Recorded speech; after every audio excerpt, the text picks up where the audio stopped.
Where, एक नौजवान लड़का जिसका दिल तजस्सुस से भरा हुआ था, अपने पड़ोसी के गिराज में एक पुराने जहाज से ठोकर खा गया।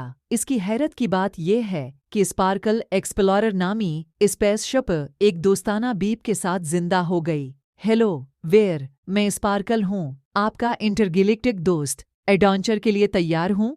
चमक चहचहा। खिला में जाते ही वीर के अंदर जोश वो खरोश छा गया। उन्होंने मार्शमेलो पहाड़ों वाले किंडी सैयारों का दौरा किया, खिलाई जानवरों से बातें कीं और यहाँ तक कि डिस्को बालिस से बने सैयारे पर डांस पार्टी भी की। एक दिन वह उदास बादलों के साथ एक उदास सैयारे का सामना करना पड़ा।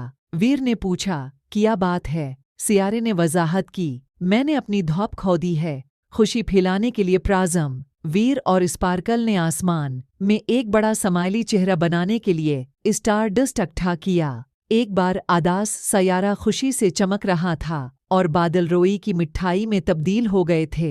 जब उन्होंने अपना सफ़र जारी रखा, वीर को मालूम हुआ कि एक छोटा लड़का भी मेहरबानी और तख़य्युल से बड़ा फ़र्क कर सकता है। यादों से भरे दिल के साथ वीर और स्पार्कल दोबारा एक साथ कायनात के अजायबात को दरियाफ्त करने का वादा करते हुए घर वापस आए।